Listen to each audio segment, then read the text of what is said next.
Start. सभापति महोदय, मैं रक्षा मंत्रालय की मांगों का समर्थन करने के लिए खड़ा हुआ हूँ। वर्तमान घटनाओं से पता चलता है कि संसार का हर देश अपनी सुरक्षा के बारे में चिंतित है और उसके लिए हर प्रयत्न कर रहा है। इस दृष्टि से अन्य देशों की तरह हमारे देश में भी रक्षा मंत्रालय का महत्व है। मुझे इस बात की खुशी है कि जहां अन्य मंत्रालयों की उनके पिछले साल के कामों के बारे में काफ़ी आलोचना हुई है, वहाँ इस मंत्रालय की कम आलोचना हुई है। इससे पता चलता है कि इस मंत्रालय ने पिछले साल अच्छा काम किया है।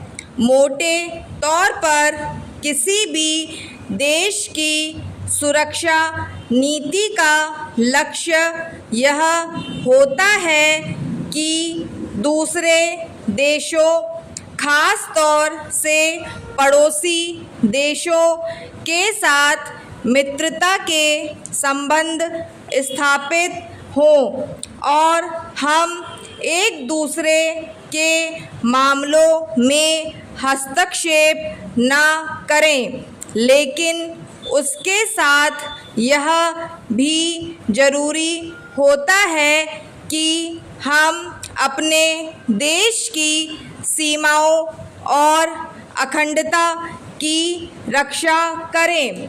इसलिए हमारे देश का यह कर्तव्य हो जाता है कि हम अपने पड़ोसियों के कार्यों पर पूरी नज़र रखें, क्योंकि आज तक हमारे देश पर जो संकट आए वे हमारे पड़ोसियों से आए हैं। 1965 में पाकिस्तान के साथ जो लड़ाई हुई और उसके बाद ताशकंद में जो समझौता हुआ वह सिर्फ कागज़ पर ही रहा। पाकिस्तान ने उस पर कोई अमल नहीं किया। इस दृष्टि से बहुत ज़रूरी है कि हम अपने देश की सुरक्षा की हर तरह से व्यवस्था करें। हमारा उद्देश्य दूसरों पर आक्रमण करना नहीं है, लेकिन यदि हम पर कोई आक्रमण करे तो हम में इतनी शक्ति अवश्य होनी चाहिए कि हम उसका डटकर सामना कर सकें। Para change. आप जानते हैं कि पिछले दिनों पाकिस्तान को अमेरिका और चीन से काफ़ी मदद मिली है। रक्षा मंत्रालय की रिपोर्ट में भी कहा गया है कि पिछले साल अमेरिका ने पाकिस्तान को 1500 करोड़ रुपए की फौजी सहायता दी है। आज जहां हम फौजी सामान के लिए अपने कारखानों की मदद से अपनी शक्ति बढ़ाने का प्रयत्न कर रहे हैं, वहां पाकिस्तान संसार के देशों से फौजी सामान खरीद रहा है। अपनी नीति के कारण वह सब देशों से लाभ उठा रहा है। मेरा सुझाव है कि हमको भी अपनी शक्ति बढ़ाने के लिए संसार के अन्य देशों से अधिक फौजी सामान खरीदना चाहिए। आज तिब्बत की सीमा पर चीन की 1.5 लाख फौज खड़ी है। Para change.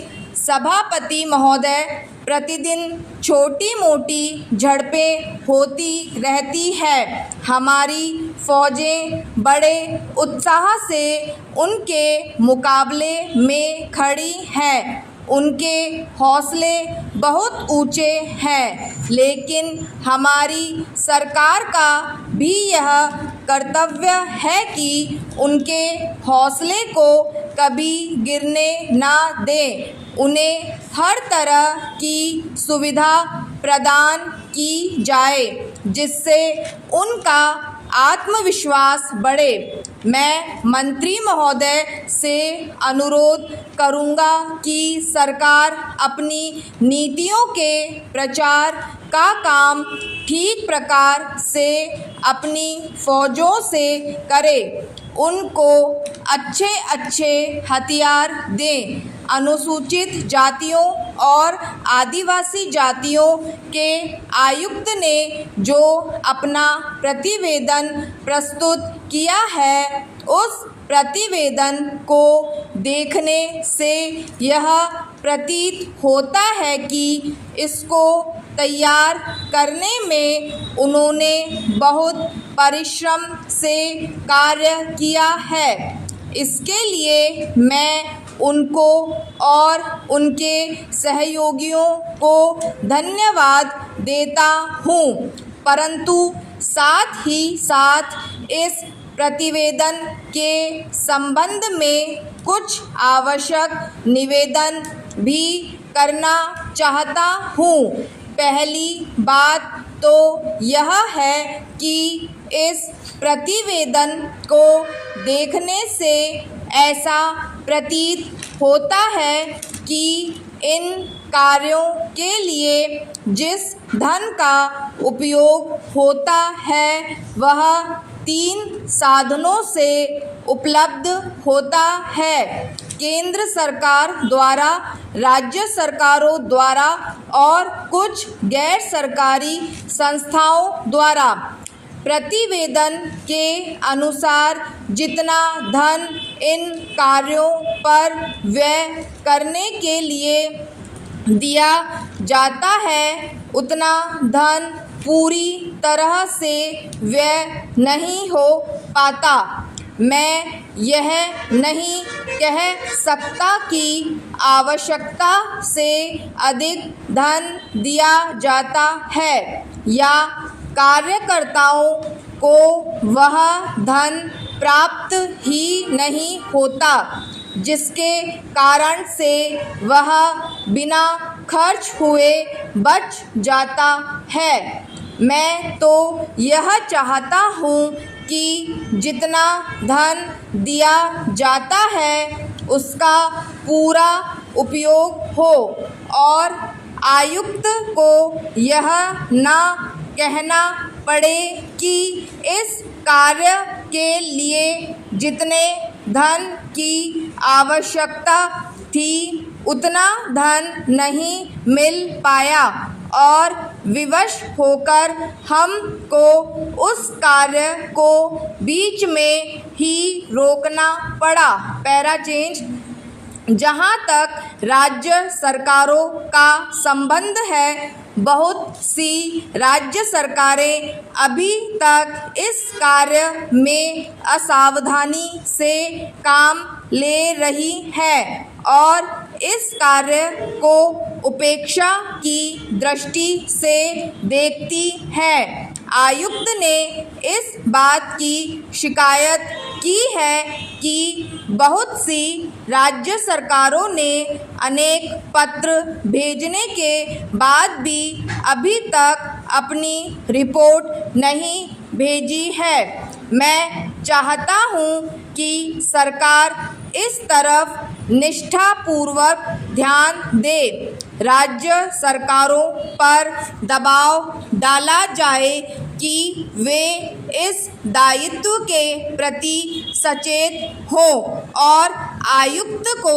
उनके कार्य में पूरा सहयोग प्रदान करें। समाप्त। 10 मिनट।